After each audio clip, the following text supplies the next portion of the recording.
Fortnite has had one hell of a week with its biggest live event in history and the beginning of a new chapter. Welcome to this week's Nerd Roundup hosted by the Nerd Factory. I'm Jake. Let's catch you up. To end Chapter 6, Fortnite hosted another live event called 0 Hour. The endgame-esque event had 10.5 million players and a couple million watching on streaming platforms, as you and a collection of IPs fought together to defeat the Dark Presence, which is the big old tentacle monster with the 0-point shard in its chest. I didn't know they had a name until I did some research on it, but it has a name. It's the Dark Presence, apparently. Now, in this fight, we had, and bear with me here, this is a very long list, Godzilla, Kong, Homer from The Simpsons, Halo, Scooby-Doo, Ninja Turtles. There was a brain rot section that you couldn't see unless you went into the game files and searched around, where there was like a bunch of brain rot memes, including the 6-7. Mecha Team Leader, the Devourer from Season 9's end event, Back to the Future, The Bride from Kill Bill, Invincible, Superman, Hatsune Miku, K-pop Demon Hunters, Optimus Prime, Scorpio and Sub-Zero from Mortal Kombat, Marvel, Rocket League, Fall Guys, Power Rangers, Squid Game, Beavis and Butthead, and Star Wars. And I'm still pretty sure that there's still some that I'm missing. Like, it was the most insane thing I've actually been a part of. It very much was like Endgame, and that was cool to watch, but this was cool to be a part of, and I'm like, oh, that's cool. This is good. This is something that Epic Games and Fortnite just does better than everyone else. And other companies have tried. We've seen Bungie do it with Destiny. We've seen a few other companies do it that I can't name off the top of my head.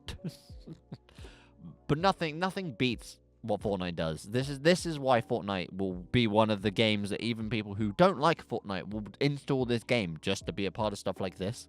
Like, I even missed, what was it? Hatsune Miku was standing on Godzilla's head doing a Miku beam, shooting the Dark Presence. So I'm not surprised that I missed stuff. But after all of that, and all the fighting and whatnot, after the Dark Presence was defeated, a trailer for Chapter 7 was shown, including a reference to the 6-7 meme again. And then a 7-hour wait started, conveniently, for Chapter 7, which was also quite cool. That was like a cool thing. They did a whole reference to like the original like end of Chapter 1 with the music and the black hole before they started the trailer. But that event was just the most insane thing I think I've ever been a part of in gaming. And there's been quite a few moments, but that was nuts. I enjoyed that a lot. Talking about Chapter 7, Fortnite Chapter 7 is now available on all platforms with a new map where some are based, POIs are based on Hollywood, which is kind of cool. They had like a whole thing that was like Battlewood in the trailer. The battle bus has also been destroyed. So, yeah, that's the thing. You now have to surf into the map on a massive wave that then, like, boosts you up to the sky. So you can't go wherever you wish. You kind of get forced to go in a certain location depending on where you are, which is interesting. But, yeah, it also means that pretty much all modes that are, like, official by Epic that use the Battle Bus have been disabled with the exception of the Battle Royale and the Zero Build BR. That's all that's available. You can't play the other modes currently. It has like a 10-day timer last time I checked, so I'm assuming once the Battle Bus is rebuilt, those modes will be back up and running. But that's interesting. We're interesting that they're just happy to like turn off modes for like lore purposes.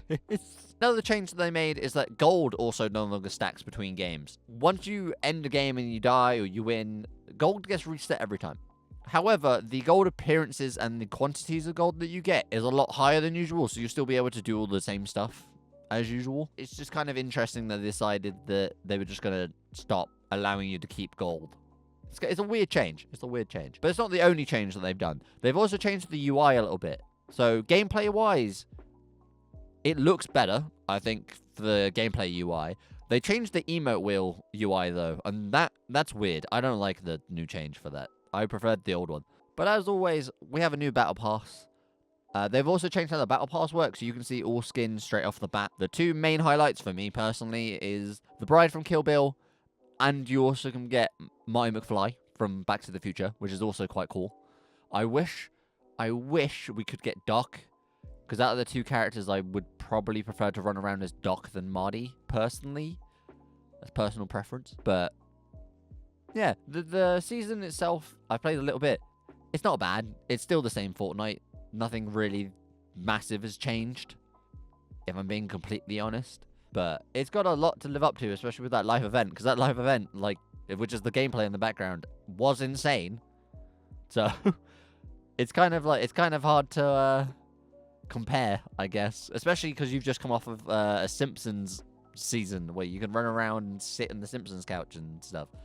But who knows? I'm interested to see. I'm interested to see what they do though with the next couple of seasons. Now you're all caught up. That event was, like I said, one of the coolest things I've ever been a part of in gaming. It was like one of my favorite films is Ready Player One, mainly because of all the insane stuff and references and Easter eggs and the IPs and stuff all together at once. Fortnite is literally as close as you're ever going to get to a Ready Player One experience. And that live event was it. That live event was like the end of the movie. But man, it's insane. As much as people hate on Fortnite, the amount of stuff that is done for gaming as a whole is... It's better being around than not, is the easiest way to explain it. But as always, don't forget to like and subscribe, as you'll be getting a Nerd Roundup every Monday at 6 PM UK time. If you've got a suggestion on what you'd like to see or anything you really want to say, put it down below in the comments, and I'll try and respond as soon as I can. Other than that, I'll see you next week.